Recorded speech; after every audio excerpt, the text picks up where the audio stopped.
प्यारे दोस्तों, आज हम बात करेंगे गरीब मोची, जूते बनाने वाले का हज का वाकया। गरीब मोची का हज का वाकया। शहर के एक छोटे से मोहल्ले में मोची अहमद अपनी जिंदगी की कठिनाइयों से जूझ रहा था। दिन भर जूते सिलना, पैरों की माप लेना और लोगों के छोटे मोटे ऑर्डर पूरे करना उसका काम था। गरीबी ने उसके जीवन को घेर रखा था, पर उसके दिल में एक अरदास हमेशा जीवित रही, हज का सफर। अहमद मोची के लिए हज केवल एक धार्मिक कर्तव्य नहीं था, बल्कि जीवन की सबसे बड़ी उम्मीद और आत्मा की राहत थी। उसकी उम्र अब उस मुकाम पर थी जब हर इंसान अपने जीवन की अंतिम यात्राओं को सोचता है, और मोची का मन बार बार मक्का और मदीना की ओर खिंचता। पर गरीबी, बीमारी और रोजमर्रा की परेशानियों ने उसके हज के सपने को बार बार टाल दिया। लोगों का कहना था, अरे मोची भाई, आप तो रोज रोज जूते बनाते हो, हज तो बस ख्वाब ही रह जाएगा। पर अहमद मोची का विश्वास अडिग था। हर दिन वह अपने काम के छोटे छोटे पैसे बचाता, पुराने जूते ठीक करता और धीरे धीरे हज की तैयारी में जुटता। उसके दिल में ईश्वर पर पूरा भरोसा था। फिर एक दिन एक अमीर व्यापारी ने उसकी मेहनत और ईमानदारी देखी और कहा, अहमद, तुम्हारे हज का खर्च मैं उठाऊंगा। अहमद मोची की आंखों में आंसू और चेहरे पर मुस्कान थी। गरीबी ने उसकी राह में कई बाधाएं रखी थीं, पर ईमान और धैर्य ने उसे उस मंजिल तक पहुंचाया जो अब उसके लिए सिर्फ सपना नहीं, बल्कि वास्तविकता बनने वाली थी।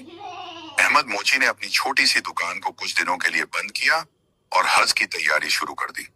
उसकी आंखों में बेचैनी और उत्साह का मिला जुला भाव था। गरीब मोची होने के बावजूद उसने अपनी हर मेहनत की कमाई बचाकर यात्रा के लिए रखी थी। उसने पुराने कपड़े दुरुस्त किए, अपने जूते पहने और यात्रा के लिए जरूरी सामान इकट्ठा किया। सफर के दिन का इंतजार उसके दिल में धड़कनों को तेज कर रहा था।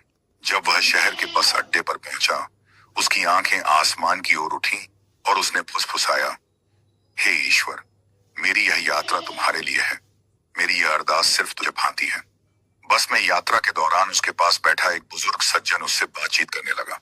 बुजुर्ग ने कहा, मोची भाई, आप अकेले इस सफर पर जा रहे हैं? अहमद ने सिर झुकाकर कहा, हाँ, पर मेरा दिल खुश है। गरीबी ने मुझे रोकने की कोशिश की, पर ईश्वर ने रास्ता दिखाया। रास्ते में कई कठिनाइयां आईं। लंबे सफर में भूख, थकान और भीड़ के कारण परेशानियां बढ़ गईं। लेकिन अहमद मोची का हौसला टूटने का नाम नहीं ले रहा था। उसने हर मुश्किल को ईश्वर की परीक्षा मानकर खुद को संभाला। अंततः अहमद मोची मक्का पहुंच गया। काबा की पवित्रता को देख उसकी आंखों में आंसू आ गए।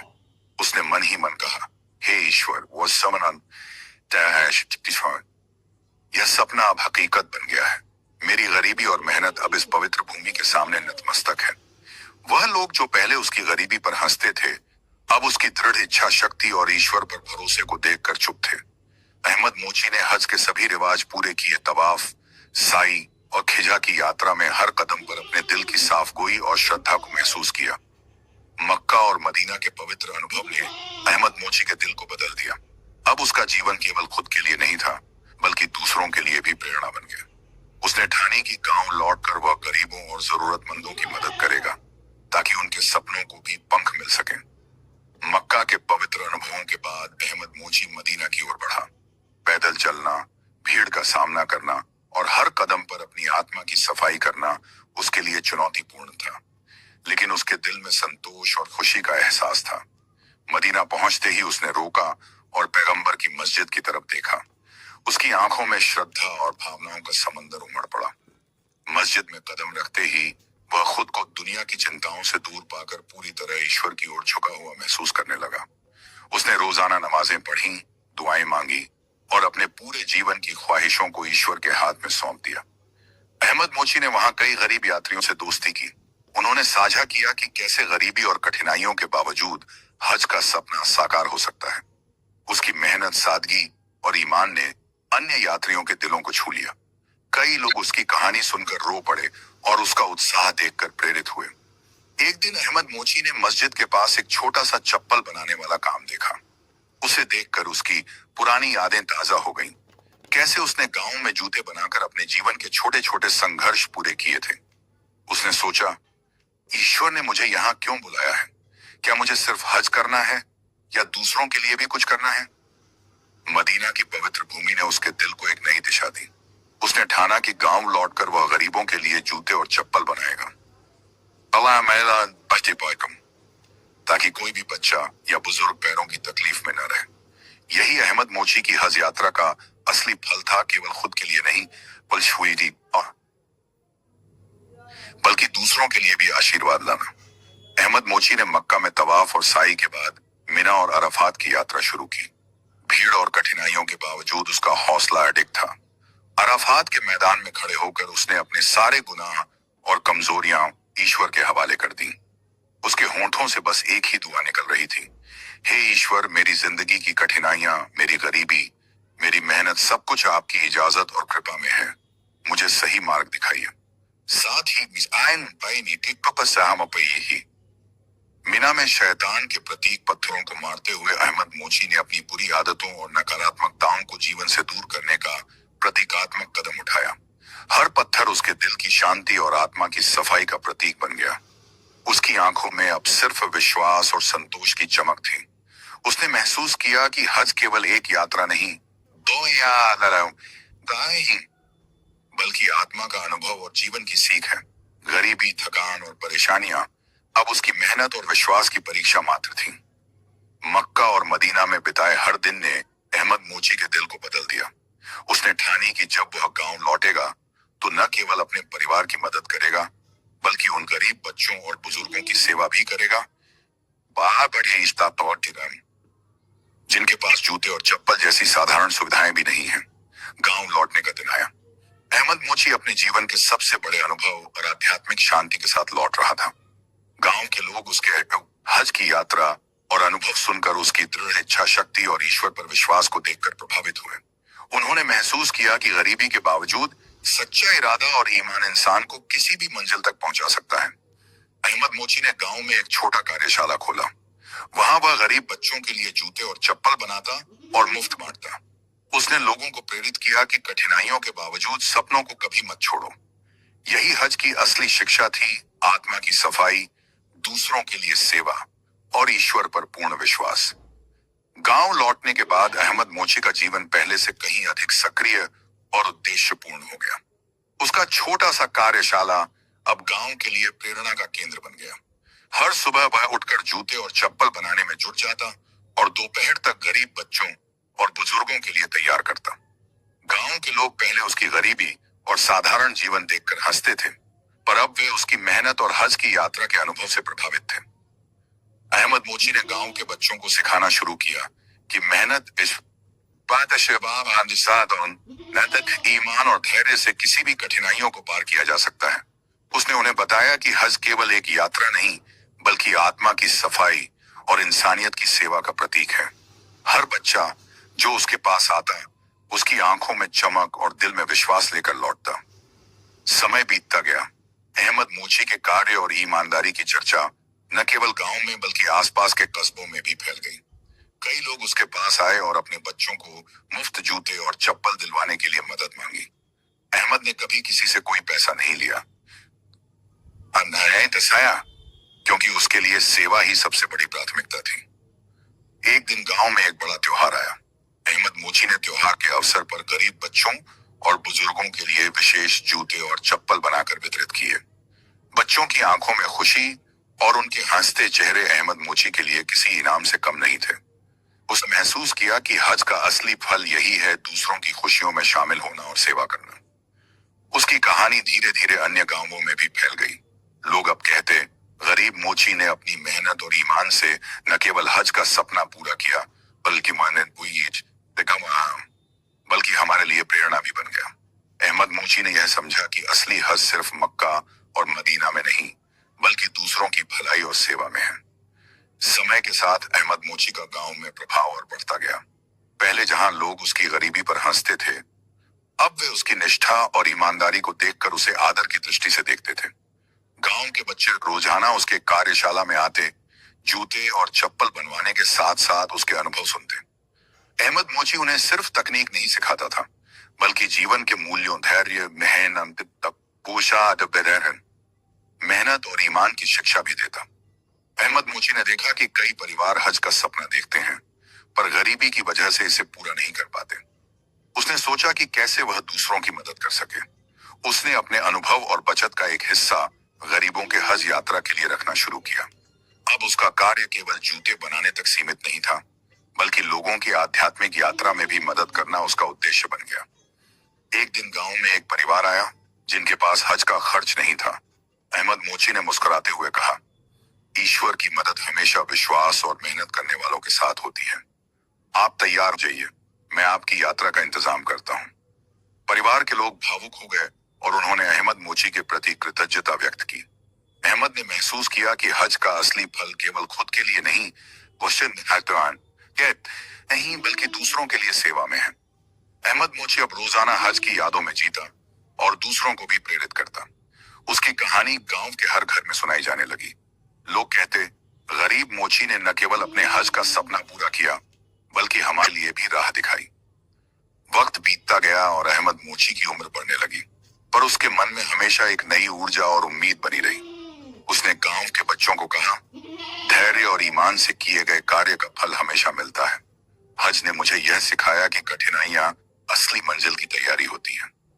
अहमद मोची की कहानी अब केवल हज की यात्रा नहीं रही, बल्कि पूरी गांव की प्रेरणा बन गई। उसकी मेहनत और सेवा ने कई जीवन बदल दिए। लोग अब उसकी मेहनत और विश्वास को देखकर जीवन में नए उद्देश्य ढूंढने लगे। अहमद मोची की उम्र बढ़ती गई, लेकिन उसके मन की ऊर्जा और सेवा की लगन कम नहीं हुई। हर सुबह वह उठकर अपने कार्यशाला में जाता और बच्चों व गरीबों के लिए जूते और चप्पल बनाता। उसकी मेहनत अब सिर्फ जीविका के लिए नहीं थी, बल्कि दूसरों की खुशी और सुविधा के लिए थी। गांव के लोग अब उसकी कहानी सुनकर बच्चों को समझाते, देखो, अहमद मोची ने गरीबी और मुश्किलों के बावजूद हिम्मत नहीं हारी और उसने हज का सपना पूरा किया। अहमद मोची अक्सर अपने पुराने अनुभव याद करता। मक्का और मदीना में बिताए हर पल की याद उसे आत्मिक शांति और संतोष देती। उसने महसूस किया कि हज केवल एक यात्रा नहीं, बल्कि जीवन की सबसे बड़ी शिक्षा है, धैर्य, सेवा और ईश्वर पर भरोसा। गांव में अनेक बच्चे अब अहमद मोची के कार्यशाला में प्रशिक्षित होने लगे। उन्होंने न केवल जूते बनाना सीखा, बल्कि दूसरों की सेवा करना भी। अहमद मोची ने उन्हें समझाया, सच्ची खुशी दूसरों के चेहरे पर मुस्कान देखकर ही मिलती है। समय के साथ अहमद मोची की कहानी गांव की पहचान बन गई। लोग दूर दूर से आते उसकी सेवा और हज यात्रा की प्रेरणा लेने। वृद्धावस्था में भी वह कभी थकता नहीं था। उसकी आंखों में अब भी वही चमक थी जो मक्का और मदीना के पवित्र अनुभवों के समय थी। अंततः अहमद मोची ने समझ लिया कि उसका जीवन केवल खुद के लिए नहीं, बल्कि दूसरों के लिए एक संदेश और प्रेरणा बन चुका है। उसकी मेहनत, सादगी और ईमान ने साबित किया कि गरीबी और कठिनाइयां असली मंजिल की राह में बाधाएं नहीं, बल्कि परीक्षा और अवसर होती हैं। अहमद मोची के जीवन का आखिरी चरण आया। वृद्धावस्था में भी वह हर सुबह उठकर अपने कार्यशाला जाता, बच्चों और गरीबों के लिए जूते और चप्पल बनाता। उसके चेहरे पर शांति और संतोष की झलक हमेशा रहती। गांव के लोग अब उसे केवल मोची नहीं, बल्कि प्रेरणा और आध्यात्मिक मार्गदर्शक के रूप में देखते थे। अहमद मोची अक्सर अपने हज के अनुभवों को याद करता। मक्का और मदीना में बिताए हर पल की याद उसके दिल को सुख और ताजगी देती। उसने महसूस किया कि हज केवल यात्रा नहीं थी, रस्ती नहीं थी, बल्कि जीवन की सबसे बड़ी शिक्षा धैर्य, सेवा और ईश्वर पर भरोसा थी। गांव में अब कई बच्चे अहमद मोची के अनुभव से प्रेरित होकर सेवा में जुटे थे। उन्होंने न केवल जूते बनाना सीखा, बल्कि दूसरों की मदद करना भी जीवन का उद्देश्य बना लिया। अहमद मोची ने कहा, सच्ची खुशी दूसरों की भलाई में है। जो सेवा करता है, वही सच्चा धनवान है। अंततः अहमद मोची ने समझा कि उसका जीवन केवल खुद के लिए नहीं, बल्कि दूसरों के लिए एक संदेश बन चुका है। गरीबी और कठिनाइयां जीवन की राह में बाधाएं नहीं, बल्कि अवसर और परीक्षा होती हैं। उसकी मेहनत, ईमानदारी और हज की यात्रा ने गांव में एक नई सोच और संस्कृति पैदा कर दी। अहमद मोची की कहानी अब सिर्फ हज की नहीं रही, बल्कि गांव के हर इंसान के दिल में प्रेरणा बन गई। लोग दूर दूर से आते और उसकी कहानी सुनकर अपने जीवन में धैर्य, मेहनत और सेवा को अपनाते। वृद्धावस्था में भी अहमद मोची की आंखों में वही चमक थी जो उसने हज के समय मक्का और मदीना में देखी थी।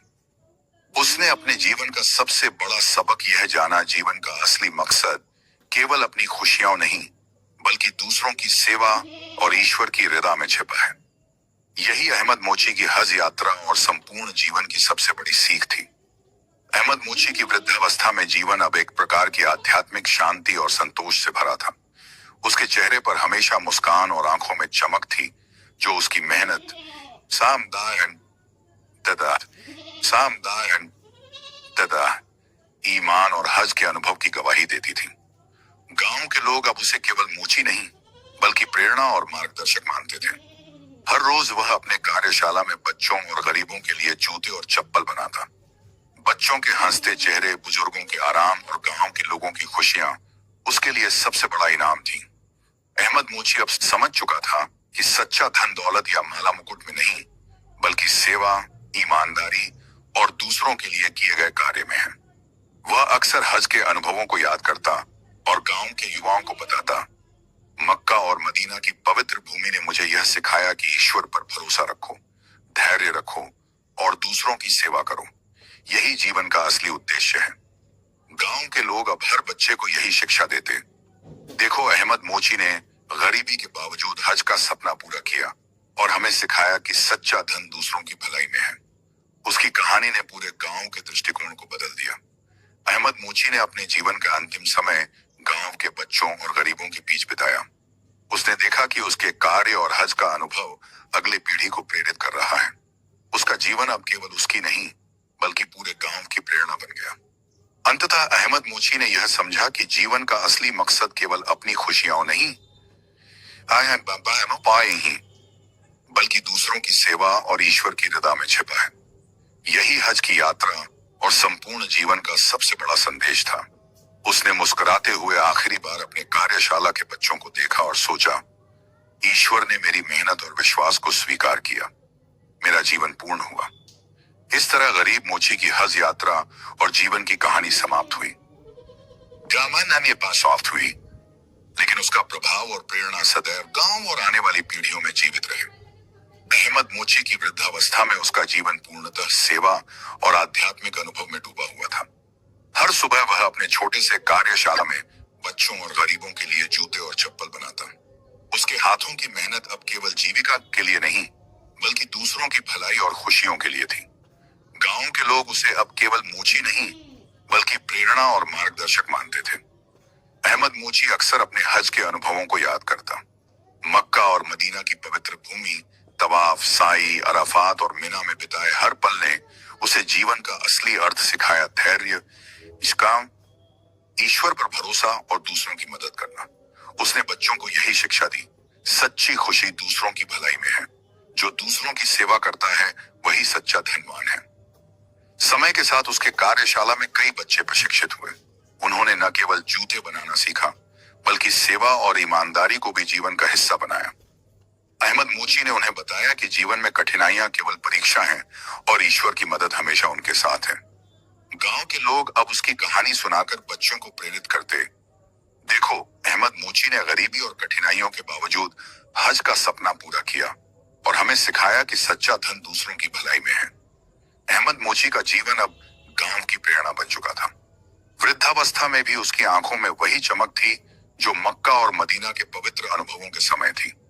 उसने महसूस किया कि जीवन का असली मकसद केवल खुद की खुशियां नहीं बल्कि दूसरों की सेवा और ईश्वर की रजा में है। यही हज और संपूर्ण जीवन का सबसे बड़ा संदेश था। अंततः अहमद मोची ने अपने जीवन का अंतिम समय गांव में बिताया, बच्चों और गरीबों के बीच। उसने देखा कि उसके अनुभव और सेवा गांव के भविष्य को बदल रहे हैं। मुस्कुराते हुए उसने कहा, ईश्वर ने मेरी मेहनत, विश्वास और सेवा को स्वीकार किया, मेरा जीवन पूर्ण हुआ।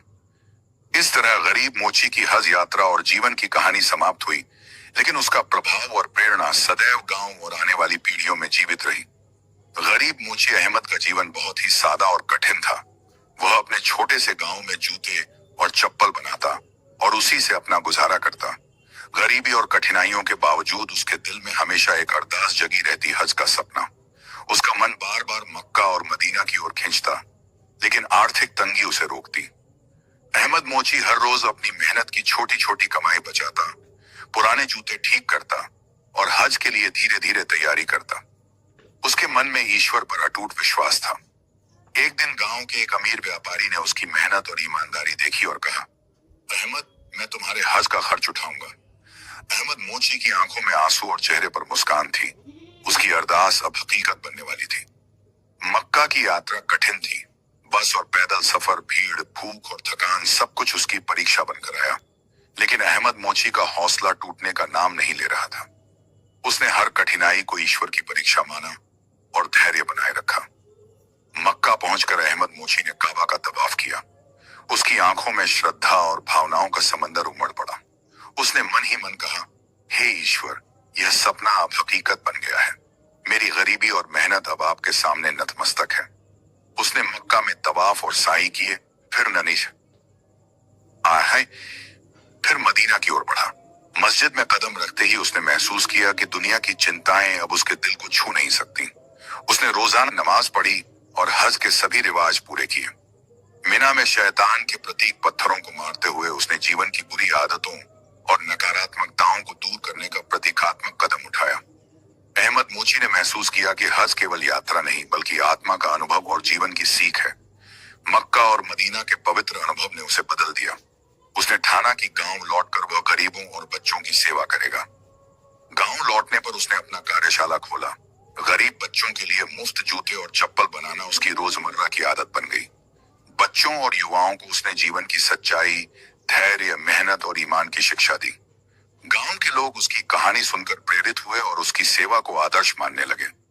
वृद्धावस्था में भी अहमद मोची ने कभी सेवा नहीं छोड़ी। उसकी आंखों में वही चमक थी जो हज के पवित्र अनुभवों के समय थी। उसने समझा कि जीवन का असली मकसद केवल अपनी खुशियां नहीं बल्कि दूसरों की सेवा और ईश्वर की रदा में है। अंततः अहमद मोची ने अपने जीवन का अंतिम समय बच्चों और गरीबों के बीच बिताया। उसने देखा कि उसके अनुभव और सेवा गांव के भविष्य को बदल रहे हैं। मुस्कुराते हुए उसने कहा, ईश्वर ने मेरी मेहनत, विश्वास और सेवा को स्वीकार किया। मेरा जीवन पूर्ण हुआ। इस तरह गरीब मोची की हज यात्रा और जीवन की कहानी समाप्त हुई, लेकिन उसका प्रभाव और प्रेरणा सदैव गांव और आने वाली पीढ़ियों में जीवित रही।